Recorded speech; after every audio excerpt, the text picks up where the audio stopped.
का हाल बा। उम्मीद हो कि सब भाई अच्छा हो बोलो। तो भाई हो भोजपुरी इंडस्ट्री में दिनेश लाल यादव जे बारे हमर भाई जाति से यादव से बिलोंग करेले, ठीक बा। अब भोजपुरी में लोग कहेला का कि गुंजन सिंह बारे देखो, गुंजन सिंह बारे हम बताए तनी तार लोग के गुंजन सिंह बारे कभी भी खेसारी लाल यादव के सपोर्ट ना करेले, पावर स्टार पवन सिंह के छोड़ के, ठीक बा।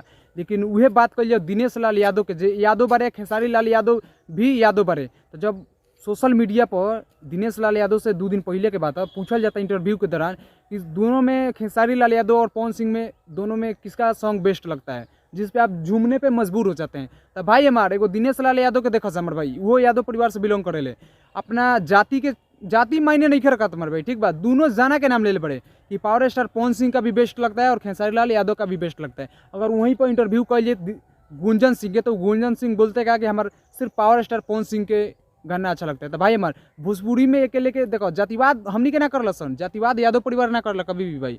जातिवाद तू लोग खुलेआम देख सकत लोग जातिवाद के करला, ठीक बा। तो वह सोशल मीडिया पर 2 दिन पहले से वीडियो वायरल चलता, तार लोग हम देखावेला बानी कि दिनेश लाल यादव मतलब देखो जातिवाद में दिनेश लाल यादव कबो रहबे ना कर, इहो एगो यादव परिवार से बारे। पावर स्टार पवन सिंह के चमचा कितना जना बारे जा, सब जना खाली खेसारी लाल यादव के टारगेट करी जा, विवाद में रही लो और नाम फेम कमाई लो, ठीक बा।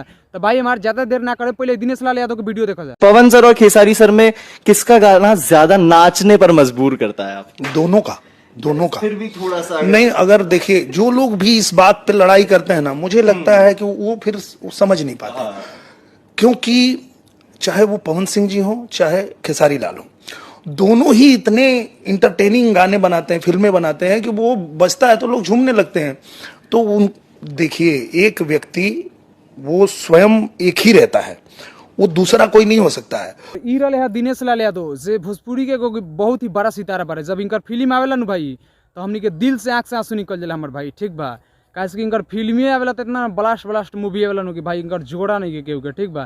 तो देखो जा सोशल मीडिया पर 2 दिन पहले के इंटरव्यू है बहुत ही तेजी से वायरल चलता। अगर यही दौरान अगर गुंजन सिंह इंटरव्यू दिले रहते नू तो कहते का चाहे गुंजन सिंह के बात कर लो चाहे रितेश पांडे के बात कर लो, ऐसा बहुत कलाकार वालों जे बोली तो लोग कि पावर स्टार पवन सिंह का लगता है, लेकिन ऐसा बात नहीं खे। देख लो दिनेश लाल यादव भी यादव परिवार से बिलोंग कर ले, फिर भी दोनों जना के सपोर्ट के लिए पड़ता। सोचा कि यार भोजपुरी इंडस्ट्री में के विवाद कर ले हमारे भाई, ठीक बा। तो भाई हमारे सोशल मीडिया पे बहुत ही तेजी से वायरल चलता जो दिनेश लाल यादव दोनों के माने ले अपन भाई, ठीक बा। तो भाई हमारे वीडियो के ज़्यादा शेयर करो, चैनल पर नया होगा तो चैनल सब्सक्राइब करो।